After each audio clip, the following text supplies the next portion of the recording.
The Italian Wine Podcast is the community-driven platform for Italian wine geeks around the world. Support the show by donating at ItalianWinepodcast.com. Donate €5 or more and we'll send you a copy of our latest book, My Italian Grape Geek Journal, absolutely free. To get your free copy of My Italian Grape Geek Journal, click Support Us at ItalianWinepodcast.com or wherever you get your pods. Grazie mille.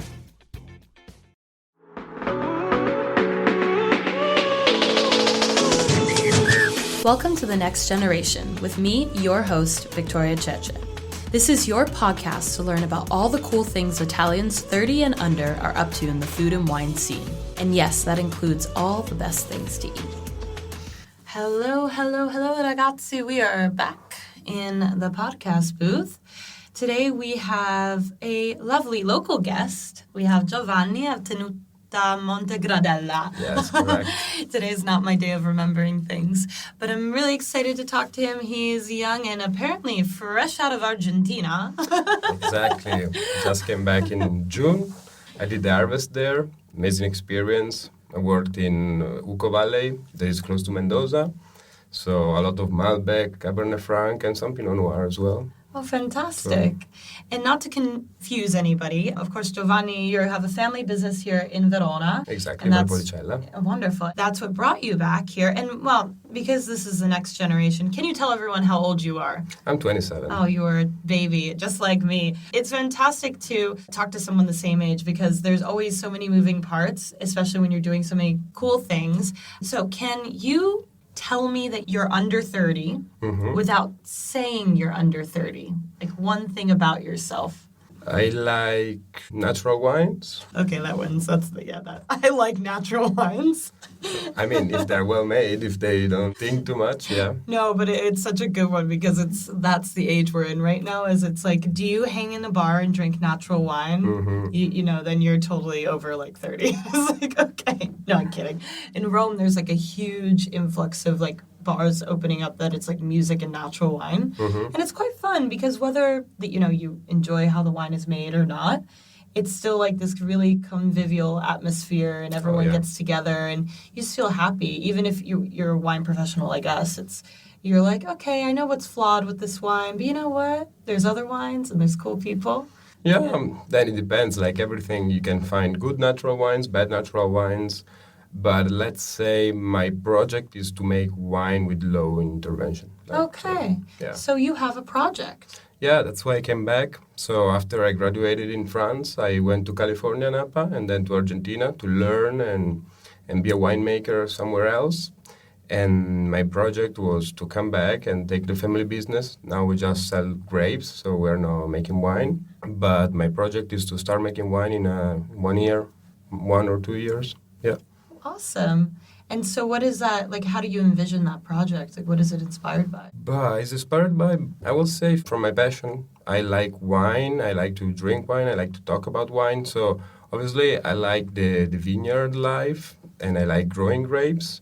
But I feel like that I'm not complete. Instead, if I can make my wine, I can express myself 100%. So that's why I want to make my wine. I like that. I really like that because there's so much, obviously, human intervention in winemaking, especially if you have such a passion for it, that there has to be your essence in it. Without that. And so tell me a little bit. So you said that your family now just sells grapes. They did make wine in the past? They did, yeah, my grandparents, but then they quit and we continue selling grapes. And so I still have the place, but I have to buy all the tanks and renew everything, But that's the project, so. That's fantastic. So what was it like growing up in a family that was, taking care of vineyards and producing fruit? Oh, amazing. I mean, hard work, for sure. So hard times during the harvest. But it can teach you a lot, especially working in the agricultural field. It can teach you a lot. I mean, you have to respect the nature. You cannot demand too much from the nature. You have to give in order to receive back something. So hard work always pays you back, I will say. Absolutely. And I think you probably have permanent calluses on your hands. You're born with these, which is it's so good that once you get over the pain of the calluses and everything, it just, you feel kind of like the Hulk. Exactly. You're super strong. And, I know. Because I've done 2 harvests and then one was more about the picking, which was when I was in Tuscany. But then I did one in California, actually. I was in Sonoma. Oh, okay. I was like the intern, so I was doing everything. I was cleaning tanks. I was in the and I swear, but I can say I've never cut myself, but I've only done 2 harvests. So it's You've been lucky. I cut myself so many times, but even California was an amazing experience. I mean, the different approach compared to making a harvest in Italy was different, but super cool. Was that your first time spending a long period outside of the Veneto, or? No, my first time was during my bachelor degree in Milan. I did a 6 months exchange program in Spain, in Andalusia. That was really, really important for me because I understood how many people they are passionate about wine there are around the world. So that was the first experience that I had, and I decided to have more experiences abroad because winemaking is the same everywhere, but you can always learn something different, and about the culture, the food, the grape varieties, the landscape, and everything. So I think wine is a mix of everything. And absolutely. Actually, you make me want to go back to not physically, but the discussion of Argentina, because obviously Argentina has a huge history of the Italian immigrants, right? They have a very different wine culture there. While being in Argentina, was there anything interesting for you as an Italian? I know Italy is not uniform in culture. Everything's different where you are. But you went and you were kind of surprised. You were like, wait, this is something that reminds me of home. Of course. Yeah, the people, I would say. Yeah, the people. It was hard work in Argentina, but always good vibes, making fun of each other, but in a good way. So the team was amazing, the people as well. You can see Italian culture, I will say, more if we talk about the food rather than the wine, because they still have big French influence, international varieties like Cabernet, Pinot, Malbec. But I will say that the people, how they are in Argentina, they really remind me Italy. Are you enjoying this podcast? Don't forget to visit our YouTube channel, Mama Jumbo Shrimp, for fascinating videos covering Stevie Kim and her travels across Italy and beyond, meeting winemakers, eating local food, and taking in the scenery. Now back to the show.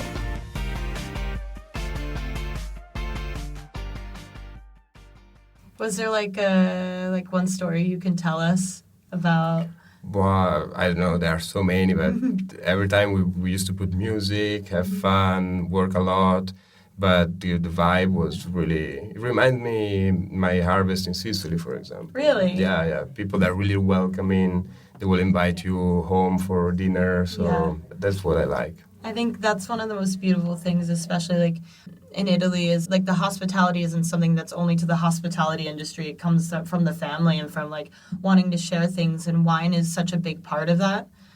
Entering the door and it's on the table and it's a way to open up and I was just talking about this last night with one of my colleagues. You don't want to dive into too much of the details. You want to see how people feel when they're sharing that bottle with you, because that's ultimately what you remember. Of course, you'll respect the quality of the wine. You'll remember the details because of the experience. That's the beauty of wine industry, going all over the world. But you realize we're all the same, at the end of the day. I agree. Because the culture, they can be different, obviously, Italy, California, Argentina. But when you're sitting at the table and you're talking about wine with somebody that is really passionate about wine, you can see actually the same vibe, You can feel the same vibe. So, yeah, I agree with you. Yeah, and where did you harvest in Sicily? In Sicily, I was working in Rapitala. So was in between Trapani and Palermo. Was my second harvest, actually. Really, really nice experience. I went there because it was a suggestion by a friend of mine, Andrea Lonardi. He was kind of my mentor. I met him because of my uncle. And I did the first harvest of my life with him in Tuscany. And then he suggested me to go for the second harvest to Sicily. So it was really, really nice experience. And he helped me a lot. So through my enology, path, he helped me a lot. So, yeah. And is that kind of how you found out about wine to wine? Wine to wine, yes and no. I mean, I'm from Verona. Oh, true. So, okay, fair. Yes. Yeah, that helps. Fair. That's a big detail. That's a big deal. I was trying to get a little bit more of a philosophical answer. It's like, I'm from here. I'm like, true. I obviously want to stay on the wine track, but I do have one question going back to Argentina really fast. What are your thoughts on Argentinian pizza? Oh my God. I don't know what to say. I mean, I really... Be honest. I want you to be honest. I think that they have their style. I respect that. I will still eat pizza in Italy. But they have really good asado. Asado is amazing, obviously. But pizza, leave it to us, please. Yeah, all the meat, like Argentina, do what you want, have fun. But then it's like, the pizza, you're just like, Yeah, I'm sure there are some good pizza places, but I'm talking like average. Yeah. I will stay with Italian pizza. the default. No, I totally understand. But the thing is, though, we all have to agree that when it comes to, when you're a little bit drunk and it's 2, 3 in the morning. Oh yeah, no. you don't see anything else. No, I can definitely eat Argentinian pizza. Yeah, absolutely. I always try to say that, especially like working in the wine industry, because we go out and whatnot. You get drunk sometimes, and it's like every time someone's like, you hear your Italian friend getting really serious about a food, see what he eats at 3 a.m. Oh yeah. And then you just can't talk anymore. Yeah, I agree. Sorry, I don't mean to like continue it, but what's like your favorite drunk food? I would say pizza or pasta. Yeah, carbs, I would say. Carbs, of course. Yeah, pizza or pasta. Pizza, usually, if I find... That's why I always say I love Italian pizza, blah, blah, blah, but at 3 a.m. I will eat even frozen pizza, Exactly. So, no, I get what you mean. Yeah, pizza or pasta with some friends. Cooking drunk, yes. It can be fun, dangerous sometimes very as well. Dangerous. But fun, so yeah, why not? I think, honestly, drunk pasta is one of, obviously, don't try this at home, kids. But it really is one of the best, most creative experiences sometimes, because you're just really into it. Definitely. Especially if you drink a lot of really good bubbles, throughout the night. Ooh. Oh, and then you're like that Trento dock high, so you're like, let's go. And then you just create, okay, obviously anything really tastes good when you're, very drunk at 3 a.m., but... Sometimes you do create something really good. I created this I love nduja. Mm-hmm. I discovered this, I will admit, when I was very, very not sober. And I only had butter and nduja in my house. And I was like, I had a little parsley. Right. And I put a lot of butter in there. And I didn't have panna, so I was like, okay. And it was the best thing. And now I eat it all the time. I'm like, nduja's never not in my house. Oh, you see? You discover a new dish. Yeah. And it was so simple and affordable. A lot more affordable than the panzerotti these days. Oh, yeah, crazy. Especially here in Verona. It's not like in Puglia. In Puglia, you can have really good panzerotti at affordable price. Here in Verona, it's the opposite. Yeah, they look at how drunk you are, and they're like, that's going to be €6. Yeah, they know how to make their business, so yeah definitely. Did you go to school here in Verona? No, I'm in bachelor in Milano. I did my bachelor there. And then my master 1 year in Montpellier, France, and 1 year in Madrid, Spain. Oh, wow. So that's a nice little, southern Europe. Yeah, that was really, really interesting studying in France. I think every winemaker should go in France for at least 6 months because you really understand. New World is based on French varieties. So if you learn the varieties in France, then it's going to be easier for you to travel and work in the wine industry abroad. That's 100% true. But then Italy, Spain, they have their own varieties and so much history. So it's really important. I love Spain as well.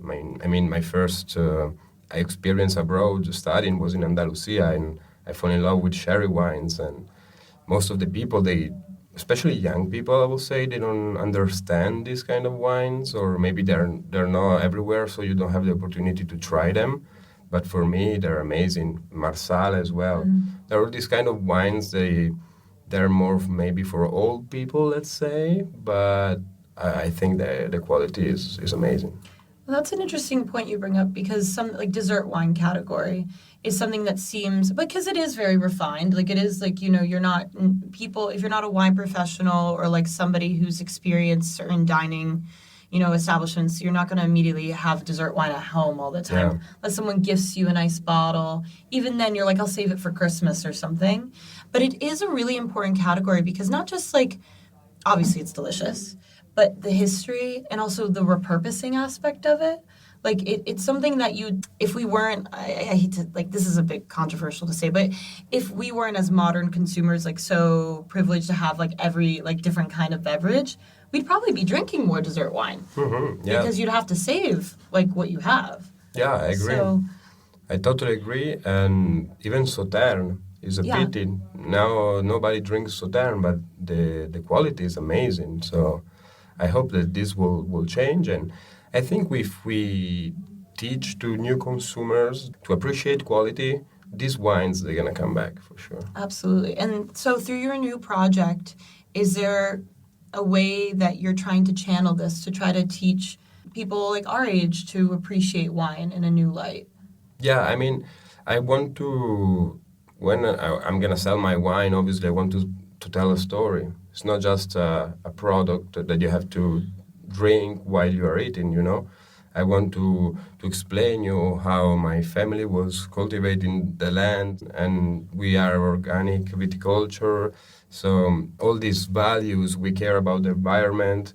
So I want to obviously transmit all these values so that the customer will understand that it's not just a bottle of wine he's buying, but it's actually giving a job, giving the opportunity to a young guy to express himself and do what he likes. Absolutely, and especially because you're in an area that has such a long winemaking history, has a certain level. I mean, Amarone della Valpolicella is like it's like a Brunello. It's like it's a household Italian wine name. So like to have that fresh blood, and we see it a lot in Veneto. There are a lot of like awesome projects that have come up in the last 10 years. And it makes me excited because, like, as an American, there's so much more to learn because oftentimes, like, people, especially when they travel, they're, like, so, they don't really put in perspective where they are, which is, they don't know, it's new, they're learning. But, like, for people to kind of be like, oh, yeah, I'm going to Venice, but wait, now I'm learning about all these, like, cool places between Verona and Venice. It's really special.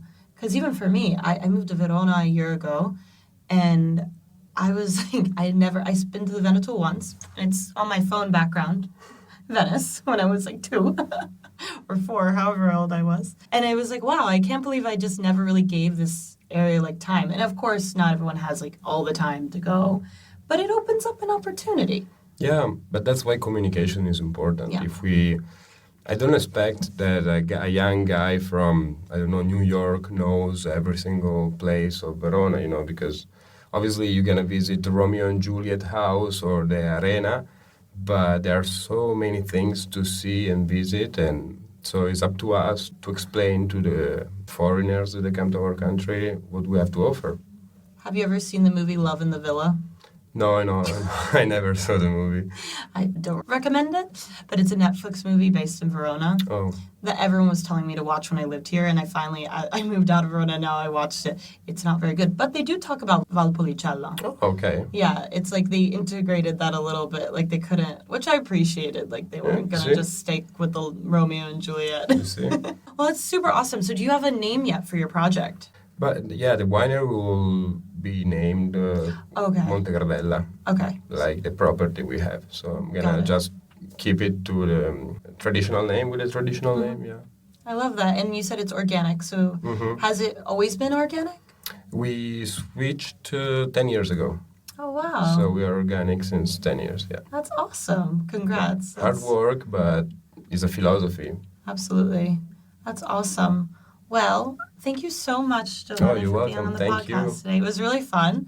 And it's also really nice to talk to somebody from Verona, like really from Verona and the wine scene. But it's nice. But I wish you all the luck.